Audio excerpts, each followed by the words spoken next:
주시는 하나님 말씀은 신약성경 사도행전 4장 1절에서 12절 말씀입니다.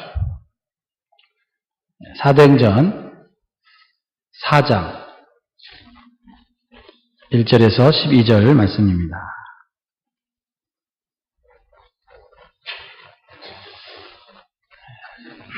(1절을) 제가 먼저 읽고요. 교독합니다.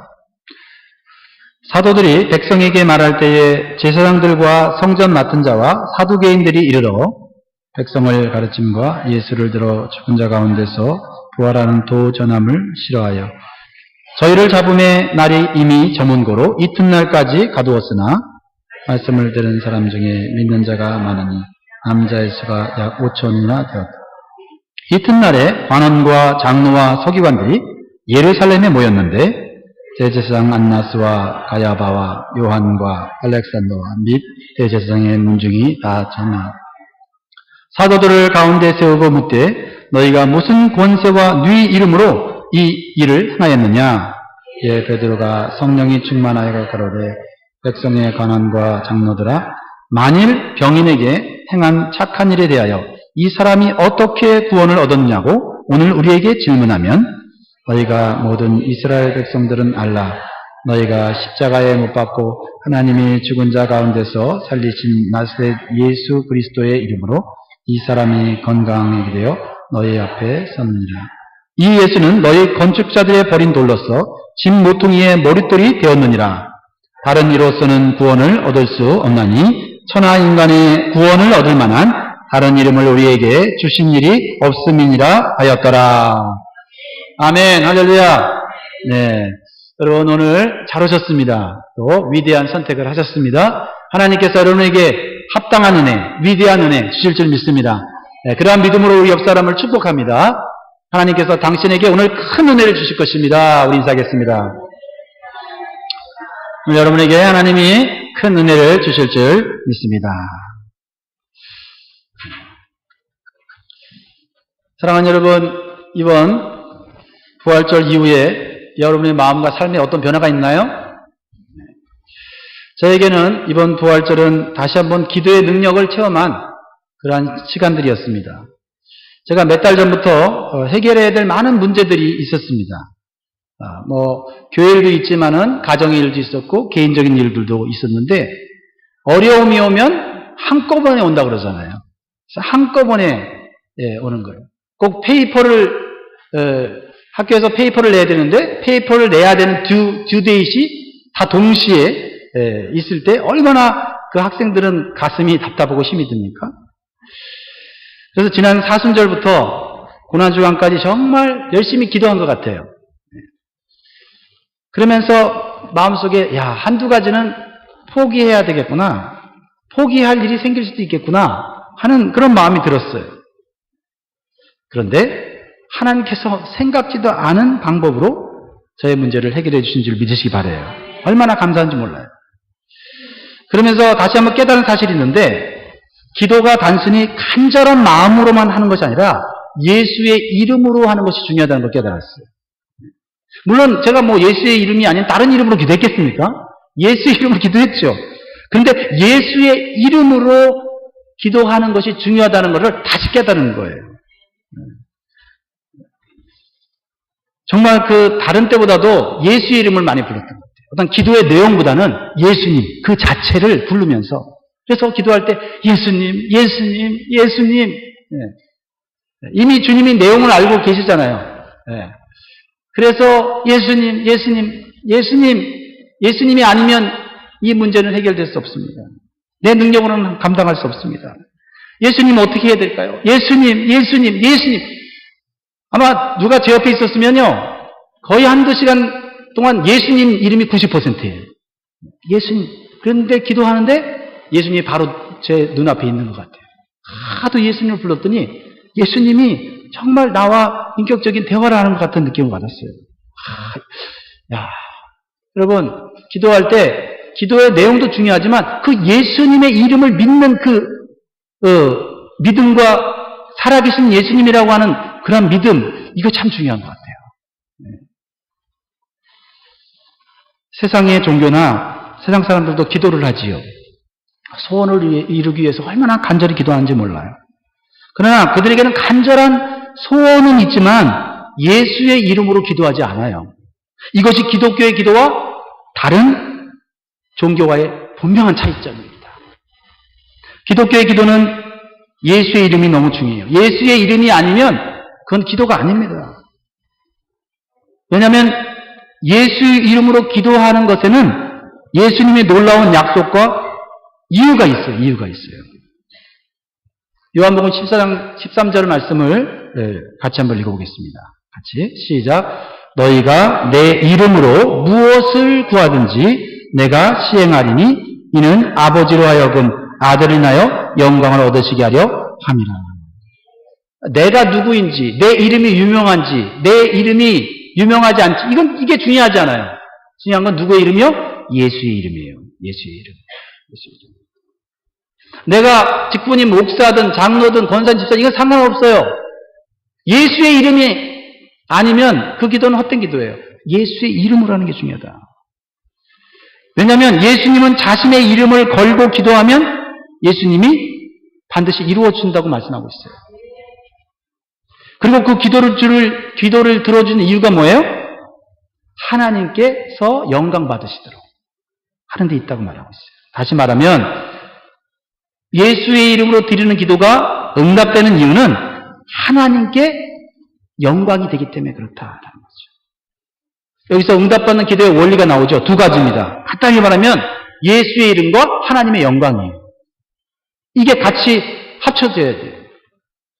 예수의 이름으로 구하고 내 영광을 위해서 응답받으러 간다면 그 기도는 반쪽짜리 기도예요.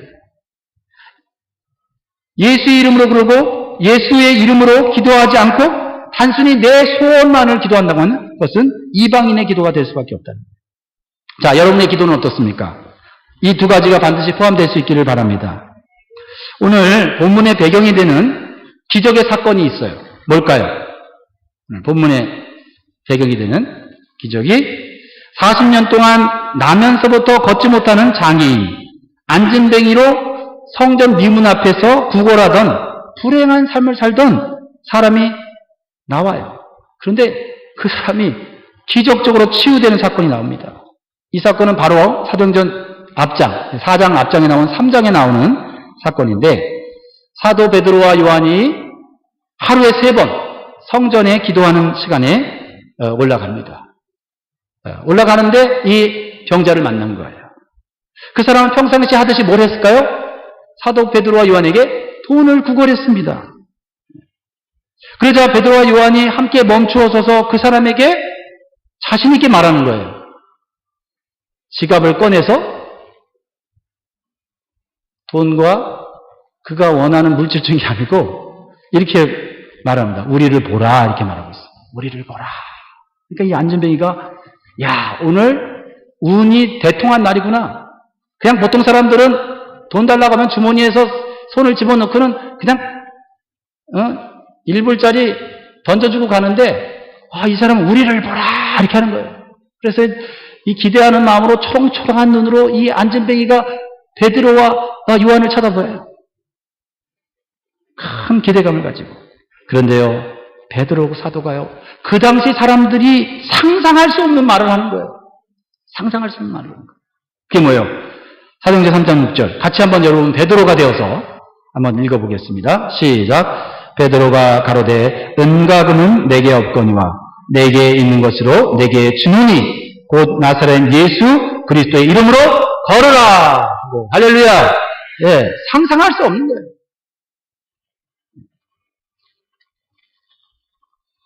많은 금과 많은 은을 준다고 하면 그것도 엄청난 충격일 겁니다. 그런데 나사렛 예수의 이름으로 걸으라고 하는 이 말을 들었을 때 이 병자가 얼마나 놀랐을까요?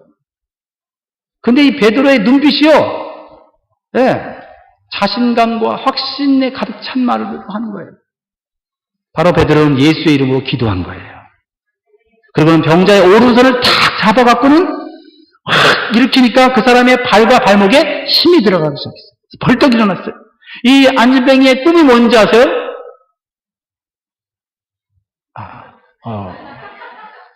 제가 할 말을 여러분들이 하시면 어떻게 해요? 근데 아니에요. 그거보다 더 큰 꿈이 있어요. 성전 미문 앞에, 성전 문 앞에 항상 앉아 있었는데, 이 사람이 40년 동안 해보지 못한 게 있어요. 그때 당시에 장애인들은 성전 안에 못 들어갔습니다.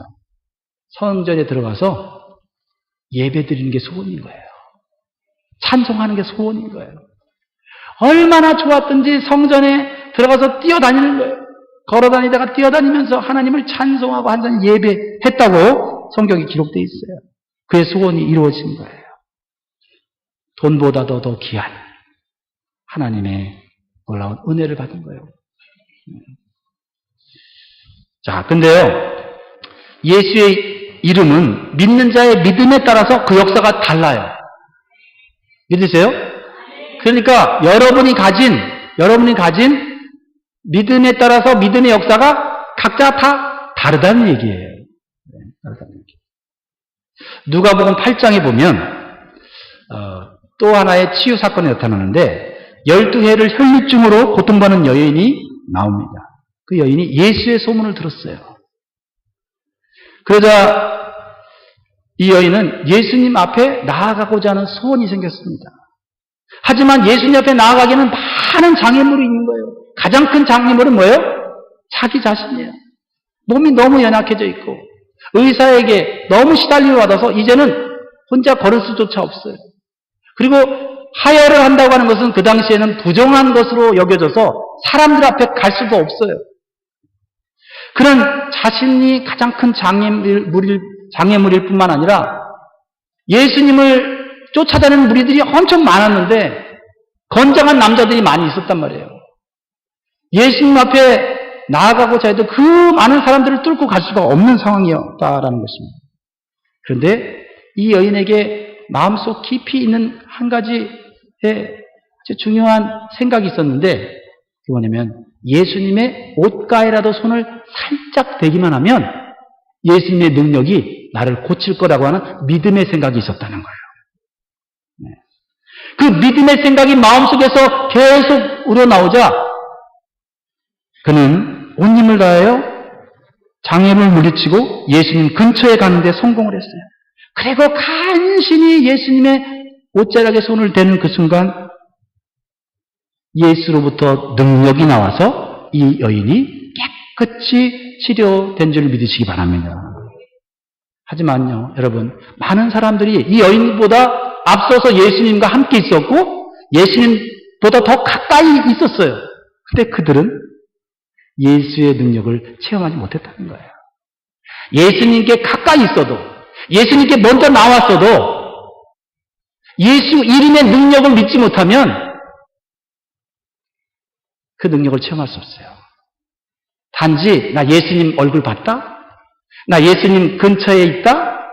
나 예수님과 함께 지금 돌아다니고 있다? 이런 것만 자랑하지 예수의 능력을 소유할 수는 없다는 거예요. 오직 예수 이름의 능력을 믿는 자만이 그 능력을 체험하게 된 줄 믿습니다. 그러니까 예수 이름을 믿는 믿음에 따라서 역사가 다르게 나타나는 거예요.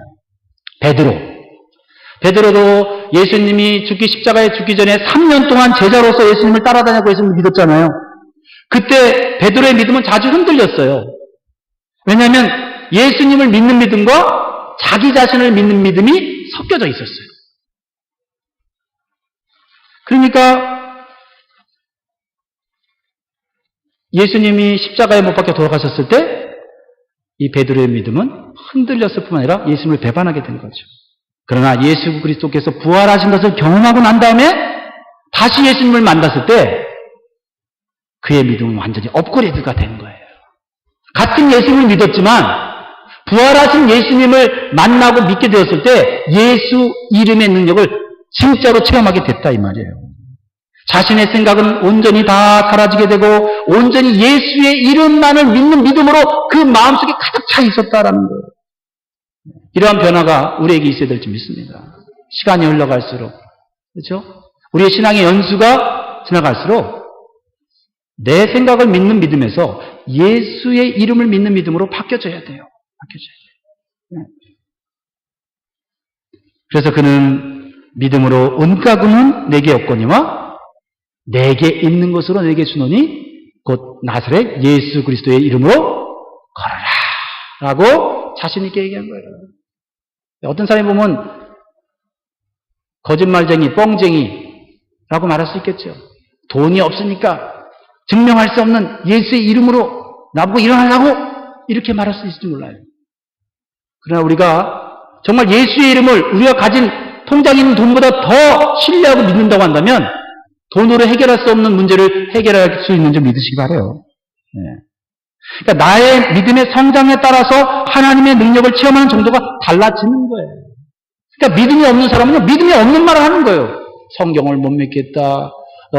그 말씀을 어떻게 믿냐. 특별히 죽은 사람이 다시 살아나는 부활을 내가 어떻게 믿느냐. 그러니까 믿음대로 그렇게 신앙생활하는 거고 믿음대로 그렇게 살아가는 거예요. 그러나 성경에 나온 모든 기적과 성경에 나오는 하나님의 말씀을 의심 없이 받아들면 그 사람의 삶 가운데는 그런 능력이 나타나는 거예요. 그러니까 믿음이 없는 사람은 탓할 필요 없어요. 믿음이 없는 사람은 없는 대로 그냥 그렇게 살아가는 거예요. 믿음이 있는 사람은 믿음의 수준에 맞는 능력과 은혜를 체험하는 거예요. 베드로보다 늦게 예수 믿는 사람이 있어요. 근데 더 많은 능력과 체험을 하는 사람이 있어요. 그 사람이 누구죠? 아유, 성경 원고를 보셨나? 네. 사실 예수님보다 늦게 믿었고, 그래도 베드로는 예수님을 배반하긴 했지만은, 그래도 예수님 가까이 있었어요. 근데 이 사도 바울은요, 예수 믿기 전에는요, 아주 흉악한 사람이었어요. 예수 믿는 사람 잡아다가 감옥에 가두고 심지어는 막 죽이는 일에 가담하기도 했단 말이에요. 그런데 예수님은 부활하신 예수님을 직접 본 이후부터는요, 사람이 달라져도 이렇게 달라질 수 있을까? 그때부터는요, 입에서 나오는 얘기가 뭐예요? 예수 얘기만 나오는 거예요. 하하. 그러니까요, 이 사람 삶에 놀라운 능력이 나타나는데요. 이분은요, 예수 이름 하나 얻고자 세상의 모든 걸 다 버린 사람이에요. 버리죠. 그래서 이 사람이 얼마나 예수의 이름으로 가르쳤냐면 누가 이렇게 손가락으로 여기를 팔을 딱 누르면 예수 이렇게 됐다니까요. 왜 제가 이런 얘기하냐면 한국에도 그런 분이 계셨어요. 최권능 목사님이라고. 권능 이름이 권능최. 권능최라고 하는 이 목사님이 얼마나 예수로 충만한지 그 당시에 우리 한국이 일본 식민지 치하에 있었거든요. 근데 일본 순사가, 일본 경찰이 길을 걸어가다가 말이죠. 길을 걸어가는 게 아니라 말을 타고 가다가 이 최권능 목사님을 봤어요. 최권능 목사님이 그 말 탄 경찰을 보자마자 저 사람에게 예수님을 전해야 되겠다 그래갖고 예수 천당! 불신 지옥! 이렇게 옛날에는 그렇게 전도를 했는데 그러니까 이 사람이 깜짝 놀라고 말도 깜짝 놀라갖고 말에서 떨어진 거예요. 그래갖고 이 최권능 목사님을 그냥 막대기로 때리고 그러면서 경찰서로 들어갔어요. 그래갖고 감히 일본 경찰한테 순사한테 네가 예수 믿으라고 할 수 있느냐고. 그러니까 이 최권능 목사님이 당신에게 예수 믿으면 천국이 있다는 걸 가르쳐줬는데 뭐가 잘못됐느냐고. 그러니까 이 순사가 천국이 어딨냐고. 그러니까 이 최권능 목사님이 가만히 생각하더니 천국의 본점은 헤드쿼터는 저 천국에 있는데 브랜치는 이 마음속에 있다고. 담대하게 선포한 거예요. 일본 경찰이 어이가 없어갖고 미친놈이라고 풀어줬다 그러잖아요. 이렇게 예수로 충만한 사람들은요, 누가 건드리고 누가 괴롭혀도요, 그 믿음이 흔들리지 않는 거예요.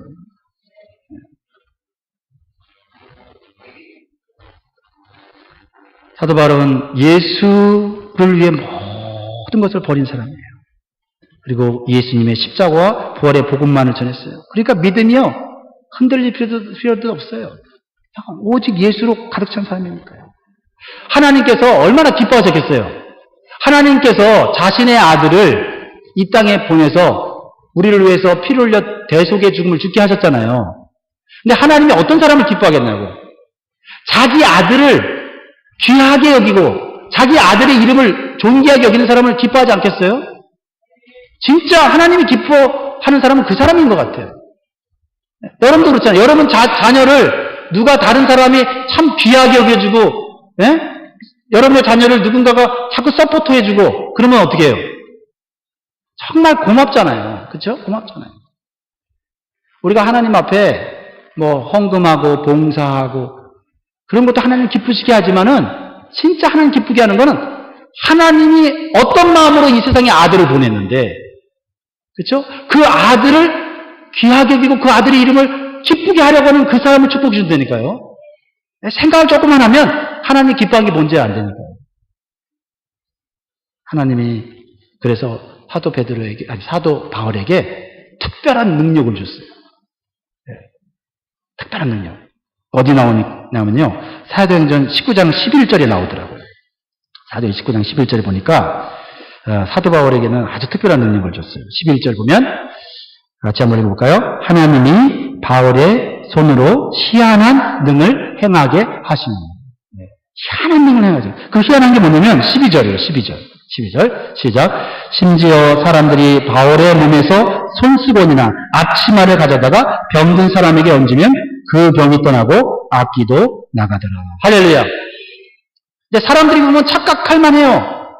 사도 바울은 예수 이름으로 충만해서 이 능력을 행하는 건데, 사람들은 야, 사도 바울은 대단한 능력의 사람이구나. 저 사람 앞치마와 수건만 갖다가 병든 자에게 덮어도 낫는구나. 아, 사도 바울은 대단하다라고 생각할지 모르지만 사도 바울은 그렇지 않았어요. 예수의 이름으로 이 일을 행한 거예요. 예수의 이름을 높인 거예요. 그러자 매우 웃기고 황당한 일이 벌어집니다. 어떤 황당한 일이 벌어집니까? 당시 마술을 하던 사람들이 이 광경을 보고 굉장히 부러워했어요. 마술을 하는 사람들은 자신의 속임수로 사람들을 놀라게 해요. 그래야 바울은 실제적으로 병자를 고친 거거든요. 그래서 그들 중에 유대인 제사장 스와게의 아들들이 있었는데 7 아들이 있었어요. 이 사람들도 마술사였어요. 마술로 사람들을 기쁘게 해주고 놀라게 해주고 돈을 버는 사람인데, 야, 저 바울처럼 내가 하면 엄청나게 내가 인기가 있겠다. 그런 생각을 한 거예요. 그래서 바울이 예수의 이름으로 귀신 쫓는 거를 가만히 살펴봤어요. 그래서 어떻게 할까 고민을 했는데 이렇게 했어요. 성경에 보면 귀신 들린 사람을 보고 바울이 믿는 예수 이름으로 귀신아 물러가라 그랬거든요. 바울이 믿는 예수의 이름으로 귀신이 물러가라. 어떻게 귀신이 좀 무서워할까요? 그랬더니 귀신이 진짜 반응하기 시작하는 거예요. 귀신이 도망가기를커녕 귀신이 달려드는 역사가 일어난 거예요. 네, 사도행전 19장 15절 16절 읽어보세요. 제 얘기가 아니에요. 성경 얘기예요. 시작. 악기가 대답하여 가로되 예수도 내가 알고 바울도 내가 알거니와 너는 누구냐 하며 16절. 악기 들린 사람이 그 2 사람에게 뛰어올라 억지하여 이기니 저희가 상하여 벗은 몸으로 그 집에서 도망하는지라. 여러분, 예수 이름 말한다고 능력 나타나는 거 아닙니다. 예수에 대해서 뭐 이렇게 저렇게 얘기한다고 능력 나타나는 게 아니에요. 그렇죠? 예수의 이름의 능력을 내가 마음속 깊이 진실되게 믿어야 돼요. 그러니까 믿음은 없는데 다른 사람의 믿음을 의지해갖고 기도하니까 귀신이 우습게 보잖아요. 마치 사람들이 기도할 때, 세상 사람들이 기도할 때 온갖 신의 이름을 부르면서 자기 소원을 이루기려고 하는 것과 똑같아요.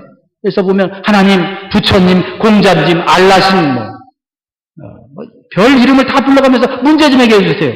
그러니까 기도의 대상이 중요한 게 아니라 그 사람들에게는 내 소원이 중요한 거예요. 근데 기독교는요, 내 소원보다 기도의 대상이 더 중요합니다. 진짜예요.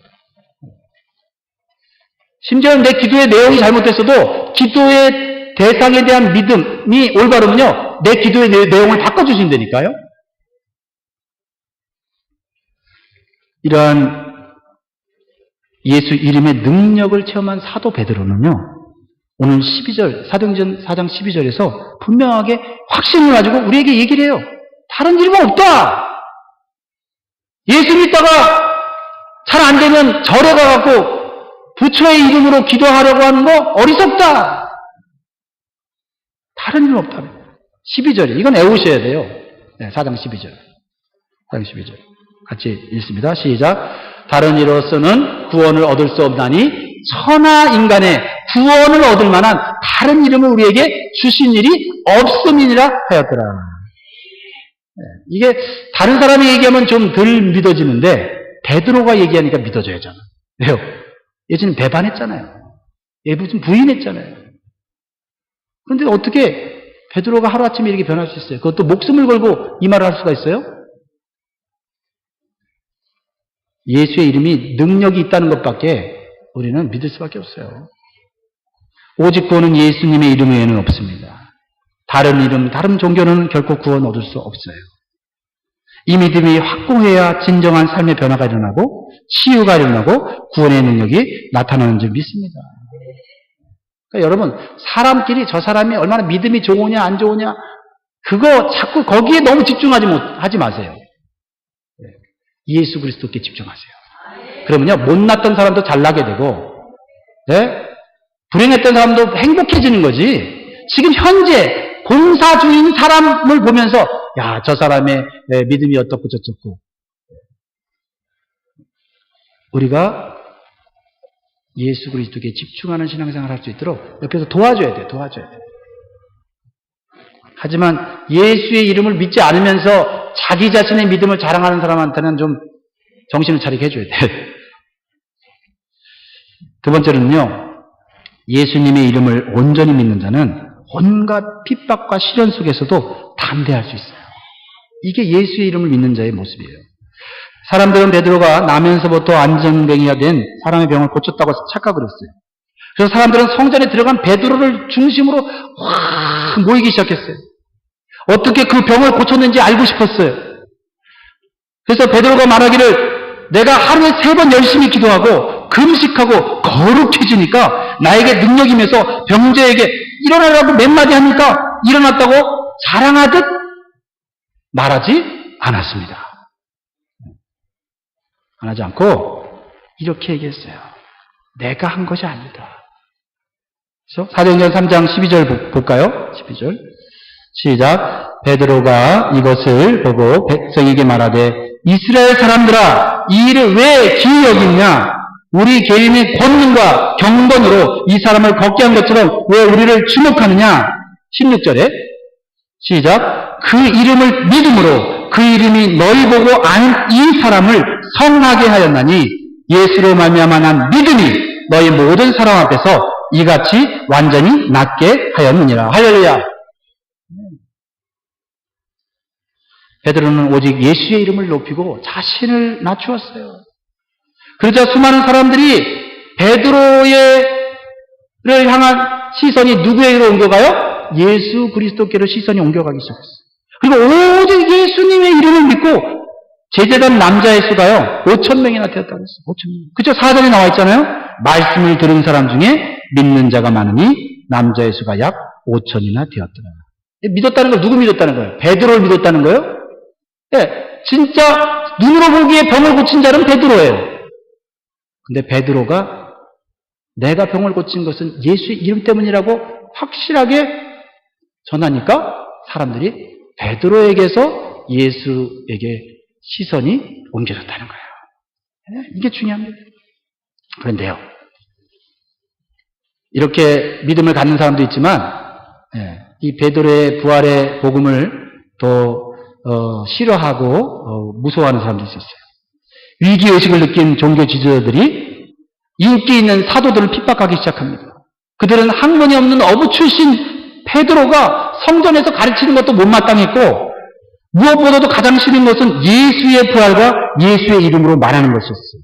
그래서 베드로와 요한을 잡아다가 감옥에 집어넣었어요. 오늘 본문에 나와 있지 않습니까? 3절에.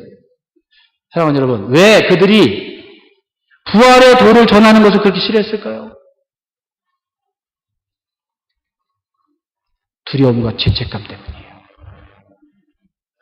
사람들이 자신들이 십자가에서 죽인 예수님이 다시 살아났다고 하는 그 복음이 얼마나 무섭습니까? 죄 없는 예수님이 십자가에서 죽으시고 예수님이 부활하셨다고 하는 것은 누가 죄인이라는 거예요? 이 종교 지도자들 그리고 그들을 따르는 무리들이 죄인이라는 것을 증명하는 거잖아요. 그런데요, 진짜 부활의 도를 싫어하는 존재가 있어요. 그것은 마귀입니다. 마귀. 예수님을 십자가에 못 박게 한 근본적인 원인은 마귀입니다. 마귀가 누구의 마음속에 들어가요? 가룟 유다의 마음속에 들어가서 예수님을 배신하고 팔아버리도록 유혹했어요. 그래서 예수님을 십자가에 못 박았습니다. 그리고 자신이 승리했다고 생각했어요. 나는 이제 세상의 왕이다라고 생각했습니다. 그건 착각이었어요. 예수님이 죽음을 이기시고 사망 권세를 이기시고 부활하신 거예요. 그때부터 마귀는 두려움에 떨게 된 거예요. 발악을 하고 있는 거예요, 지금 마귀가요. 자기가 죽을 때가 가까운 것을 보고 지금 발악하고 있는 겁니다. 그래서 어떻게든 예수 믿는 사람들을 믿음을 흔들고 하나님께 멀어지게 하려고 하는 거예요. 기독교의 신앙은 그냥 단순한 거예요. 부활하신 예수 그리스도의 이름을 믿는 거거든요. 공부를 많이 한 신학자들 중에도 부활하신 예수님 못 믿어서 책은 많이 썼지만 구원받지 못하는 사람들도 있어요.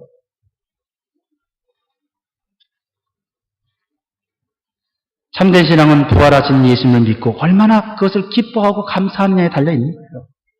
예수님의 부활을 의심하거나 거부하는 사람은 결코 그리스도인이라고 말할 수 없어요. 오히려 마귀에게 영향을 받은 사람일 가능성이 많아요. 마귀가 제일 두려워하는 것이요, 예수의 이름인 거예요. 그래서 마귀의 영향을 받은 대제사장들과 그들을 따르는 자들은 사도들에게 핍박을 하면서도 타협안을 내놨어요. 타협안을 내놨어요. 어떤 타협안을 내놨을까요? 성경 읽는 것을 금하지는 않았어요. 기도하는 것을 금하지도 않았어요. 교회 안에서 성도들끼리 교제하는 것도 금하지 않았어요. 근데 오직 한 가지만 권했어요. 예수의 이름으로 다른 사람에게 말하지 말라는 거예요. 어떻게 보면 쉬운 거 아닙니까? 교회 안에서 성도들끼리 교제하면서 서로 필요한 물건 서로 나누면서 살면 너희들 우리가 핍박하지 않겠다, 인정해 주겠다 말하는 거예요. 그 대신에 부활하신 예수의 이름은 밖에다 전하지 말라는 거예요. 그러면 너희 이 공동체를, 종교 집단을 인정해 주겠다는 거예요.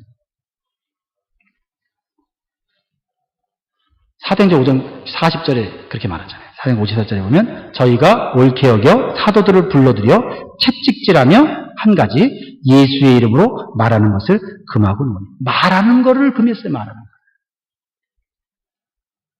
아주 매력적인 타협안 아니에요? 다른 사람들에게 예수의 이름만 말하지 말고 신앙생활 하면은 평안한 교회 생활이 되게 해주겠다는 거예요. 여러분이 어떻게 하겠습니까? 우리에게는 이런 사단의 타협안이 없을까요? 사람들에게 네가 믿는 예수 드러내지 말고, 예수 믿으라고 말하지 말고, 예수의 이름으로 다른 사람 가르치지 말고, 그냥 좋은 게 좋은 거라고 사람들하고, 세상 사람들하고 좋게 지내라. 이 종교도 인정해주고 저 종교도 인정해주고, 그러면서 그 대신에 예수의 이름이 오직 구원의 이름이라고만 하지 말으면 된다. 그러면 너 직장생활도 편해. 이런 도전이 오늘날은 없을까요? 오늘 본문에 베드로는 결코 타협하지 않았습니다. 왜냐하면 예수의 이름을 가진 자는 마귀가 두려워하기 때문에. 마귀가 성도를 강하게 핍박하는 것은 예수의 이름을 버리게 하는 것이에요. 예수의 이름이 없는 성도는 마귀의 그냥 밥이에요. 그러나 예수의 이름이 충만한 성도는 마귀가 육신적으로는 핍박을 해도 영적으로는 이길 수 없는 줄 믿으시기 바랍니다. 그래서 때로는요, 마귀가 다른 작전을 씁니다. 성도들이 예수의 이름을 잊어버리고 살도록 도와줘요. 쓸데없는 일에 막 관심을 갖게 되고, 그래서 정신없이 바쁘게 만들어요. 그리고 예수의 이름을 의지하지 않고도 범사가 잘 되도록 도와줘요. 돈도 잘 벌게 되고, 내가 원하는 일들도 성공적으로 이루어지고 말이죠. 그 대신에 예수의 이름만 잊어버리고 살라는 거예요. 그러나 베드로는 그들의 핍박과 타협 속에서도 꼼짝하지 않고 예수의 이름만 붙잡았어요. 예수의 이름. 그래서 성령이 충만해졌습니다. 담대해졌습니다. 그리고 똑똑해졌어요. 놀랍게도 학문이 없는 베드로가 구약성경 시편 118편을 인용하면서 예수님이 왜 구원자시고 왜 이스라엘 백성들이 기다리던 그리스도가 예수인지를 증명해내는 거예요. 누가요? 네. 공부를 많이 하지 않은, 학문이 많지 않은 베드로가 성령 충만하니까 성경에 대해서는 올바로 해석하더라 이 말이에요. 사도행전 4장 11절 보면 이 예수는 너희 건축자들의 버린 돌로서 집 모퉁이의 머릿돌이 되었느니라. 멋진 해석 아닙니까? 시편에 118편에 나온 거고 예수님이 하신 말씀인데 너희들이 파창기 여긴 예수지만 그 예수가 진짜 메시아라는 것을 베드로가 얘기하고 있어요. 그것도 많이 배운 사람 앞에서. 그러자 종교 지도자들은 베드로의 올바른 성경 해석 앞에서 할 말이 없어졌어요. 그래서 때리고 협박할 수밖에 없어요. 야, 많이 배운 사람들이 할 말이 없으니까 때리고 협박하네. 이제 옛날에 십자가 앞에서 예수님을 부인하며 도망가던 겁쟁이 베드로는 사라졌어요. 예수 이름을 붙잡고 탐대하게 구원의 복음을 전하는 베드로만 남아있는 거예요. 그것이 우리가 주님 앞에 섰을 때의 모습이에요. 예수 이름만 붙잡고 있는 거예요. 얼마나 공부를 잘했는지, 얼마나 많은 돈을 벌었는지, 이거는 예수님 앞에 설 때는 아무 의미가 없잖아요. 마지막으로 한 이야기를 하려고 합니다. 인도 선교사입니다. 스탠리 존스라고 하는 인도 선교사가 평생을 인도에서 선교를 하다가 89세에 뇌출혈로 반신불수가 됐어요. 사람들은 그를 강제로 보스턴에 있는 병원에 입원시켰습니다. 근데 그는 치료를 받으면서 자기 병실에 들어오는 모든 의사와 간호사들에게 이렇게 부탁했어요. 의사와 간호사들은 헛웃음을 웃을 수밖에 없었어요. 뭐라고 부탁했냐면 의사 선생님, 간호사 선생님, 나에게 이렇게 명령해 주세요. 치료하러 들어올 때 나사렛 예수 이름을 명하노니 스탠리야 일어나 걸어라! 그렇게 하라고 했다는 거예요. 의사들이 자기가 부흥사도 아닌데 목사도 아닌데 치료를 와서 들어와서 이렇게 눈 좀 뒤집어 까고 이렇게 빛도 비춰주고 그죠? 그리고 주사 놓고 약을 조제해주면 되는데 이 선교사 앞에서 말이죠. 근데 이 병자가 그렇게 부탁하니까 그거 뭐 어려운 건 아닌데 좀 어색하고 쑥스러운 거죠. 나사렛 예수를 명하노니 스탠리야 일어나라. 그러니까 믿음이 누가 있어요? 선교사님 믿음이 있으니까 그 얘기를 들으면 아멘하는 거예요. 여러분 형편없는 사람이 말씀을 입에서 말을 해도요. 내가 믿음이 있으면 그 믿음대로 말씀이 이루어지는 거예요. 남 탓할 필요 없어요.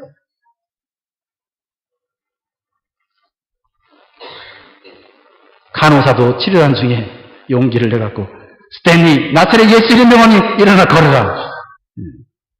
여러분 혹시 여러분들이 어려움 당하고 또 고통 당할 때 기도해 줄 사람이 없으면 아무나 붙잡고 나사렛 예수 이름으로 일어나 걸으라고 나한테 그냥 하면 내가 믿음으로 아멘할 테니까 하라고. 꼭 목사가 기도해야 되고 꼭 뭐 믿음 있는 사람이 기도해야 되는 건 아닙니다. 물론 믿음 있는 사람들끼리 기도하면 더 큰 역사가 일어난다고 성경에 나와 있잖아요. 근데 내가 믿음이 있으면 되잖아요. 예수 이름을 믿는 믿음이 있으면 되잖아요. 내가. 그래갖고요. 6개월 만에 병상에서 일어나서 90세, 89세에 병원 입원했는데 90세의 나이에 또다시 인도 선교사로 갔다고 하는 거예요. 인도 선교사에 나오는 이야기입니다. 사랑하는 성도 말씀 마칩니다. 세상에서 의지하는 모든 것을 다 내려놓고 오직 예수의 이름만 붙잡고 신앙생활을 하시기 바라요. 그래서 예수 이름으로 복음을 전하고 예수 이름으로 문제를 극복하고 예수 이름으로 천국까지 입성할 수 있는 저와 여러분 되기를 주의 이름으로 축복합니다. 할렐루야. 우리 같이 예수의 이름을 높여 찬양하면 좋겠어요. 예수의 이름으로 나는 일어서리라 라는 찬양이 있는데요. 크리스 A. 보워러라는 사람이 지은 곡인데 한국말로 번역이 된 겁니다. 예수의 이름으로 나는 일어서리라. 주가 주신 능력으로 나는 일어서리라. 원수가 날 향해 와도 쓰러지지 않네. 주가 주신 능력으로 기독교